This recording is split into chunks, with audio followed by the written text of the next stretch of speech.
करायची आता निष्ठापूर्वक करा हे सांगायचं होतं.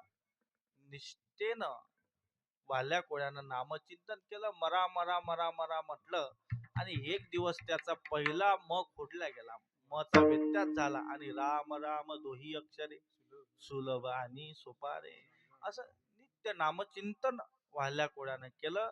त्याचा अधिकार एवढा झाला, एवढा अधिकार वाढला, कोळियाची कीर्ती